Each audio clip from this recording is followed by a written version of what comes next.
السلام علیکم ورحمۃ اللہ وبرکاتہ۔ اللہ تبارک و تعالیٰ سے دعا مانگنے کا طریقہ کیا ہے؟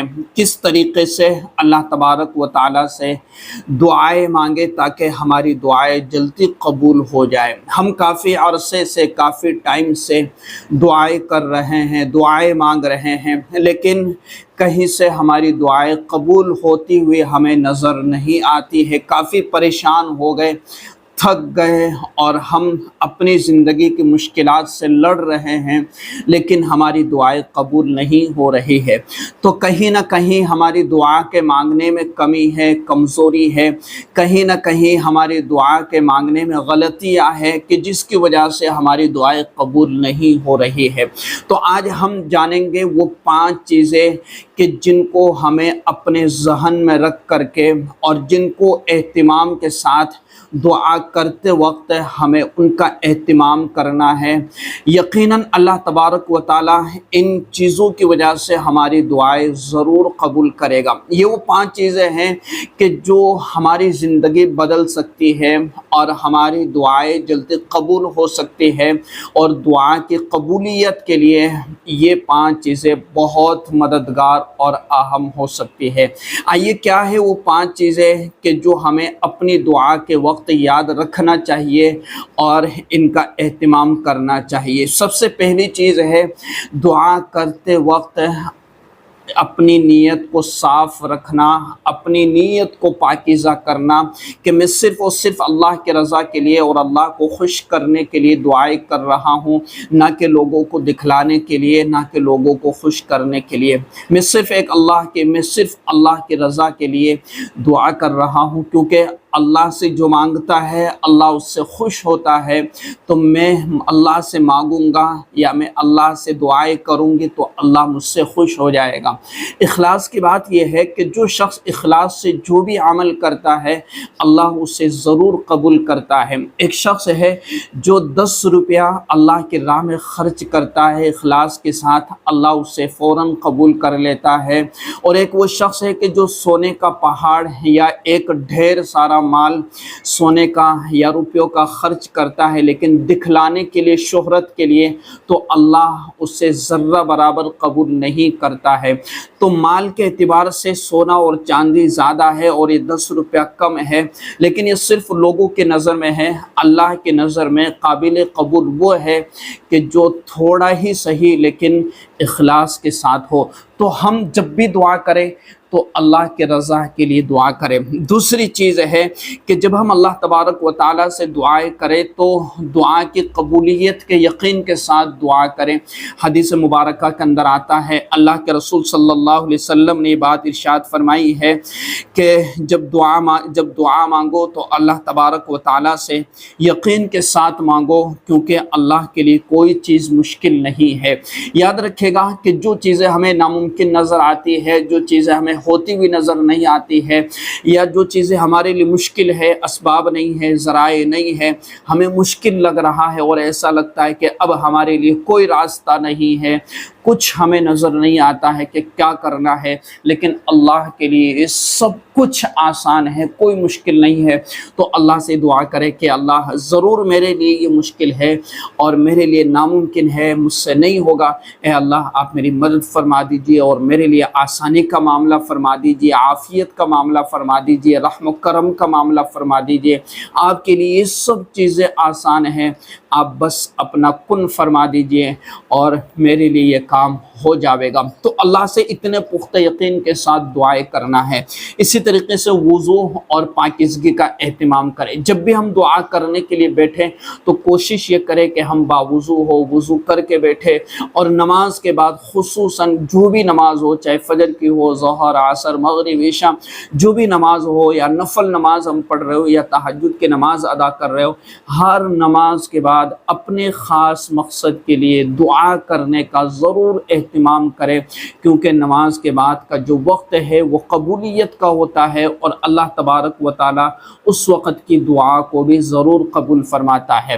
تو سب سے پہلے ہے اپنی نیت کو صاف رکھے، خالص رکھے۔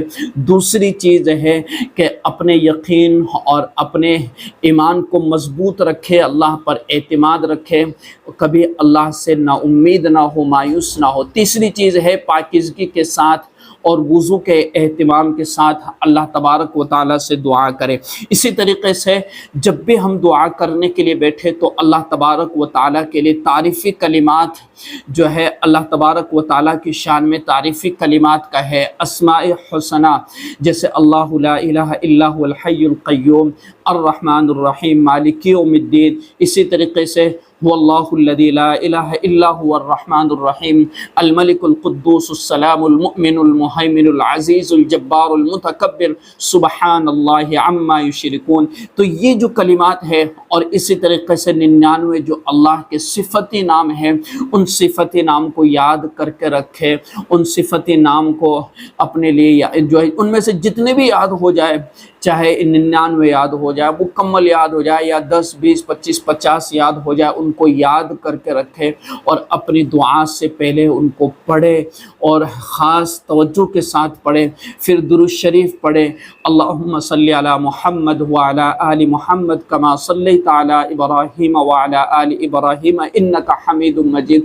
مکمل درود شریف پڑھیں، اور پھر اس کے بعد اللہ تبارک و تعالیٰ سے خصوصی طور پر اپنے مقصد میں کامیابی کے لیے، اپنی حاجت کے لیے، اپنی ضرورت کے لیے گڑ گڑا کر کے روئے، اللہ کے سامنے آنسو بہائے۔ جو آنکھ جو ہے اللہ کے خوف سے، اللہ کے ڈر سے آنسو بہا دیتی ہے، یقیناً اس آنکھ پر جہنم کی آگ حرام ہو جاتی ہے۔ اللہ تبارک و تعالیٰ اس شخص سے بڑا خوش ہوتا ہے، بڑا راضی ہوتا ہے جو اللہ کے سامنے روتا ہے۔ اللہ تبارک و تعالیٰ اس شخص کے گناہوں کو معاف کر دیتا ہے کہ جو اللہ کے سامنے روتا ہے۔ تو بڑی فضیلت ہے اللہ سے مانگنے کی اور اللہ تبارک و تعالیٰ کے سامنے دعائیں کرنے کی۔ تو یہ بات یاد رکھے کہ جب بھی ہم دعا کریں تو اسماء حسنہ ان کو دعا کے شروع میں پڑھیں، اللہ سے مانگے۔ اسی طریقے سے لا الہ الا انت سبحانک انی کنت من الظالمین، یہ وہ دعا ہے کہ جو حضرت یونس علیہ السلام نے مچھلی کے پیٹ میں اس دعا کو پڑھا، اور اللہ تبارک و تعالیٰ نے ایک بڑی مشکل سے نجات ان کو عطا فرما دی۔ اللہ کے رسول صلی اللہ علیہ وسلم نے ارشاد فرمایا کہ جو شخص ان کلمات کے ساتھ اپنی دعاؤں کو شروع کرتا ہے اور ان کلمات سے اپنی دعائیں مانگتا ہے، یقیناً اللہ تبارک و تعالیٰ اس شخص کی دعا کو کبھی بھی رد نہیں فرمائیں گے، بلکہ ضرور قبول فرمائیں گے۔ تو ہمیں معلوم ہونا چاہیے کہ اللہ تبارک و تعالیٰ سے اتنا مضبوط یقین ہمارا ہو جائے کہ بس وہ ہمارے لیے ہماری دعا کو قبول کر چکا ہے، اور ہم نے جو مانگا ہے اس نے ہمیں عطا کر دیا ہے۔ اب ہمیں اللہ پر مکمل ایمان رکھنا ہے۔ بہت سے لوگ کچھ دن دعائیں مانگتے ہیں، کچھ دن دعائیں کرتے ہیں اور پھر اپنی دعاؤں کو چھوڑ دیتے ہیں۔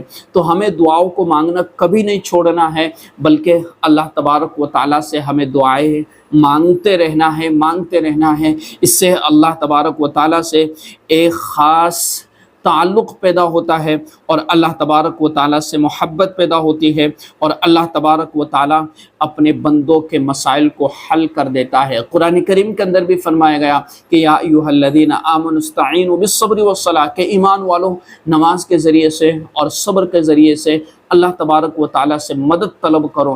تو ہمیں دعا کرنے کے بعد اگر ہمیں دعا قبول ہوتی ہوئی نظر نہیں آ رہی ہے، ہماری زندگی کے مسائل حل نہیں ہو رہے، ہماری پریشانیاں دور نہیں ہو رہی، تو ہمیں پریشان نہیں ہونا، ہمیں نا امید نہیں ہونا، بلکہ صبر کے دامن کو مضبوطی کے ساتھ پکڑے رکھنا ہے، صبر رکھنا ہے، صبر کرنا ہے کہ اللہ مجھے عطا کر دے گا۔ انما یوفی الصابرون اجرهم بغیر حساب، کہ اللہ تبارک و تعالیٰ صبر کرنے والوں کو ان کو جو ہے ان کا اجر بغیر حساب کے عطا کر دے گا۔ تو صبر کرنے والوں کی بڑی فضیلت بیان کی گئی ہے، ان اللہ مع الصابرین، کہ بلا شبہ اللہ تبارک و تعالیٰ صبر کرنے والوں کے ساتھ ہے۔ تو جو شخص صبر کرتا ہے، صبر سے کام لیتا ہے، تو یقیناً ایک نہ ایک دن اس کی زندگی آسان ہو جاتی ہے۔ تو ہمیں دعا مانگتے رہنا ہے، پریشان نہیں ہونا ہے اپنی زندگی کے اندر، اپنی لائف اللہ پر یقین کرنا ہے۔ اللہ ولی الذین آمنوا، کہ اللہ تبارک و تعالیٰ دوست ہے ایمان والوں کا، تو مومن بن کر رہے، ایمان والا بن کر رہے، اللہ تبارک و تعالیٰ سے مانگتے رہے، صبر سے کام لیتے رہے۔ اللہ تبارک و تعالیٰ ایمان والوں کا دوست ہے۔ ان ساری چیزوں کو اپنے ذہن میں رکھے، دعا کرتے وقت ان چیزوں کا اپنے ذہن میں خیال کرے کہ اللہ نے مجھے دے دیا ہے، عطا کر دیا ہے، میں صبر بھی کروں گا، میں اطمینان بھی رکھوں گا، اللہ سے اہتمام سے مانگوں گا بھی، تو یقیناً اللہ تبارک و تعالیٰ انسانی زندگی کے مسائل کو اور پریشانیوں کو اور حالات کو دور کر دے گا اور ایک بہترین راستہ نکال دے گا۔ جس طریقے سے حضرت موسیٰ علیہ السلام نے جو ہے بالکل دریا کے قریب پہنچ کر کے قوم نے جب ان کو کہا کہ اے موسیٰ، آپ نے ہمیں کہاں پھنسا دیا ہے، کس جگہ پھنسا دیا ہے، پیچھے فرعون کا لشکر آ رہا ہے، وہ ہمیں آ دبوچیں گے، وہ ہمیں پکڑ لیں گے، اب ہم کہاں جائیں؟ اس وقت جو ہے حضرت موسیٰ علیہ السلام نے ایک جو ہے اللہ تبارک و تعالیٰ سے پختہ یقین کے ساتھ اور مضبوط اور طاقتور ایمان کے ساتھ اپنی زبان سے کہا، قال ان ربی سیہدین، کہ ان قریب یعنی بس قریب ہی میں میرا اللہ میرے لیے راستہ نکال دے گا۔ اور اللہ تبارک و تعالیٰ نے فوراً آپ کے لیے راستے بنا دیے۔ آپ نے جیسے ہی لاٹھی سمندر پر ماری تو راستے بن گئے، اور حضرت موسیٰ علیہ السلام کے لیے اور آپ کی قوم کے لیے راستہ نکل گیا اور آپ پار ہو گئے۔ تو اللہ پر ہمیں یقین رکھنا ہے، ایسا نہیں کہ ہمیں نا امید ہو جانا ہے۔ تو اس ویڈیو کو لازمی طور پر شیئر کیجیے گا اور اپنا کمنٹ ضرور کیجیے گا، جس کی جو دعائیں قبول ہو رہی ہے اپنے ایمان کا اور اپنے اعتقاد کا، اپنے یقین کا، یا اپنی وہ چیزیں کہ جو ہم نے لائف میں تجربے سے دیکھی ہے یا سیکھی ہے یا سمجھی ہے، ان ساری چیزوں کو آپ کمنٹ کر سکتے ہیں، تاکہ لوگ آپ کے کمنٹ کو پڑھ کر کے ان کو ہمت ملے، ان کو حوصلہ ملے، ان کو سیکھنے کو ملے۔ ہو سکتا ہے کہ آپ کی لکھی ہوئی بات سے کئی لوگوں کو فائدہ ہو جائے، آپ کی لکھی ہوئی بات سے کئی لوگوں کی زندگی بدل جائے۔ اور اس ویڈیو کو اپنے سوشل میڈیا پر ضرور لازمی طور پر شیئر کریں، تاکہ کئی لوگوں کو فائدہ ہو جائے اور وہ اپنی زندگی کو بنا لے، وہ اپنی زندگی کی پریشانیوں سے نکل جائے، وہ اپنے حالات سے نکل جائے اور وہ اپنے بہترین پرسکون زندگی بنانے جو ہے وہ اپنی پرسکون زندگی گزار سکیں۔ السلام علیکم ورحمۃ اللہ وبرکاتہ۔